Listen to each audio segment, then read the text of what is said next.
Troels Folmann, and in this video I'll be demonstrating our string section. The string section was made over 100 players. We had 30 basses, 30 cellos, 20 violas, and 20 violins.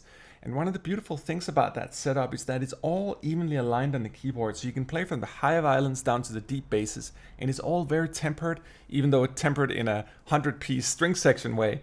Let's kick it off here, playing the short notes. I'll also be demonstrating our long notes, our legato, and effects. But right now, let me just take you through some of these short notes. We got two different kind of spiccatos. The first spiccato here is a little longer than fast spiccato. It's a little fatter and almost goes into staccato land, but yet it's spiccato.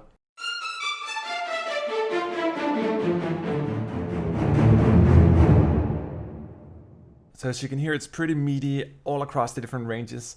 Let me try to take this guy for a spin here. Even though it's not our fast spiccato, this guy can play pretty fast by itself.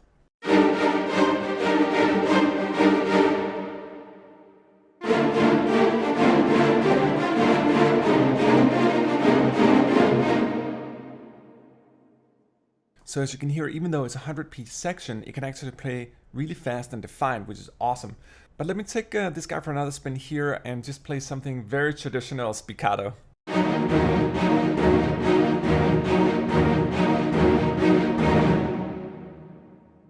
So it's just a gorgeous all-purpose kind of spiccato. But check this out here. Say that you want a spiccato, but you want a maccato on top of it, or you want a conlegno. You can essentially just click this link here and do the most obvious two notes in the world.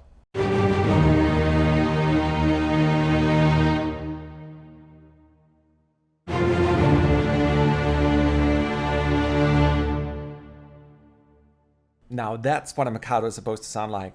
As you may know from our 8Dio series as well, when we do stuff like maccatos, it's not just a flat, strong note. We get a little intensity, a little emotional investment. So it's like da, get a little extra on the end there. Let me try to play. Let me just do the Beethoven thing again here. I'm gonna throw in our brass as well, together with the strings here, but just get a feeling for how big this orchestra sounds.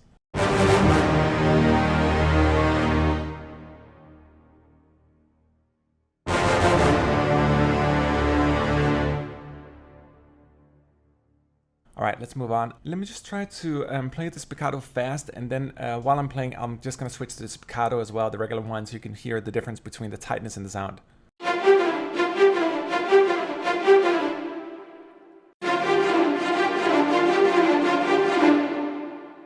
And let me just try to play another Williams-inspired theme here. I'm going to try to play low velocity up to the high one, so you can get a little feeling for the dynamic range as well.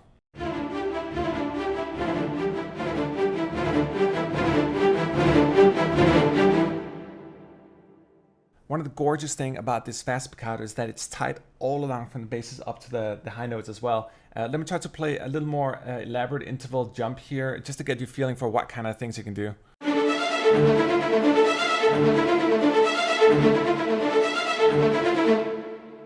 And I think one of the great things also, you can hear the kind of grit in the string. There's a couple of occasions where you get that kind of sound.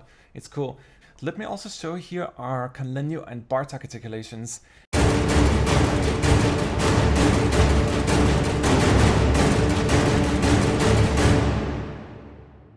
It's kind of like it becomes percussive at times, I think.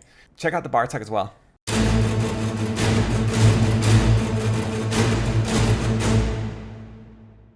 Alright, and if you still don't feel it, you can always K-stack down here and add the conlegno and do the same thing again.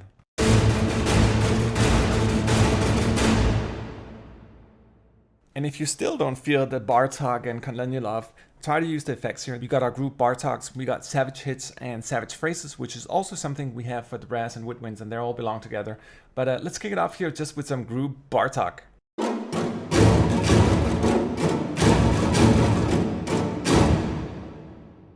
And as you probably noted down here, this goes across the entire range. So the group Bartok are random notes played with the orchestra, and of course they go all the way from the basses to the cello, the violas, and violins as well. Another cool articulation here is our phrases too.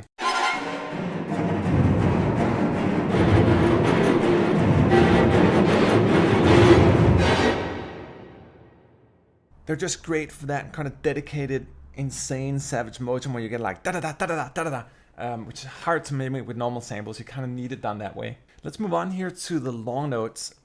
Just as the woodwinds and the brass, the long notes here have both regular sustains and power sustains and arcs. And for the strings, it's just so elaborate what we've done, and there's such a personality to each of these articulations. So even though it's a little funny to demonstrate sustain notes, I think you're gonna appreciate the difference.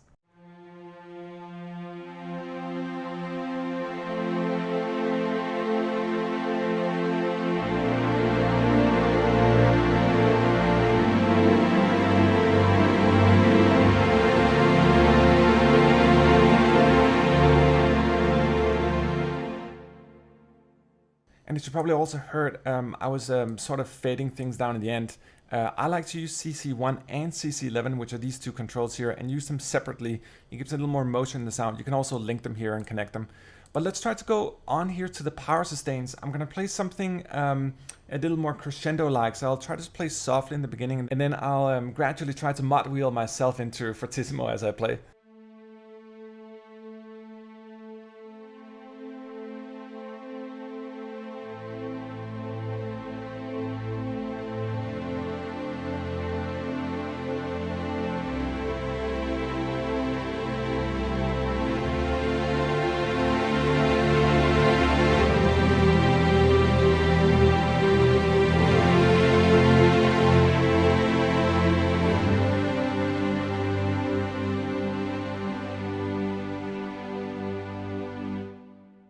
I think for me, this is probably the most perfect string patch I've ever had. I kind of like the big sound of Orchestra, and I'm not so much into the whole divisi thing, but just having it all right at your fingertips here, and it's also fluent. If you noticed that I was playing around with the CC1 and 11 here, and there's just a very, very fluent crossfade between the lower dynamic ranges to the more stronger ones.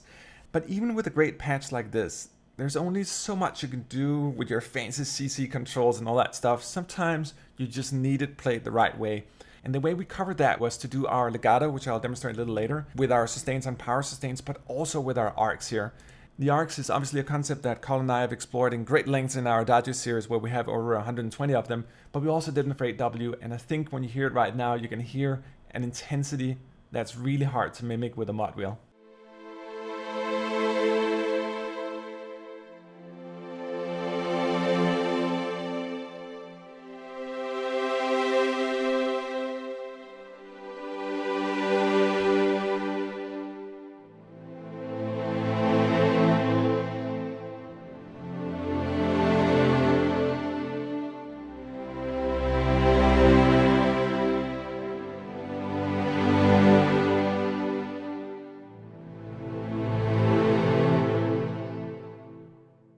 And you know, it's just pure joy. Having a patch like this, just being able to play this is just me staring out of the box.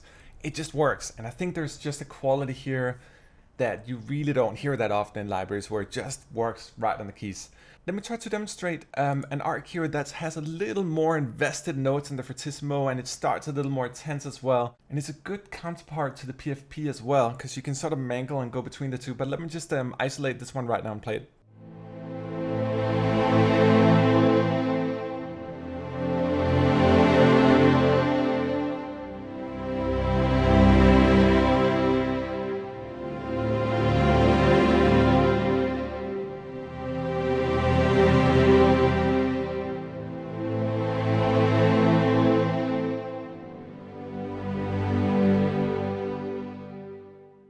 And you know, I mentioned this in the brass video as well, and even though it's a cocky proposition I'm about to make, I think there is some truth to it. Sample gold doesn't happen that often. We've seen it in a couple of libraries over time where things just really work when you play them right off the keys. In my opinion, some of the patches have that quality, and I think it's one of the really rare things that we as developers actually can't control. There's just sometimes you hit pure magic in the sessions. Let me try to emphasize this point a little more. I'll try to play what I just did, and then I'll add our brass arcs to it as well. So essentially just combine the arc that I just played together with the brass arc here and just check it out.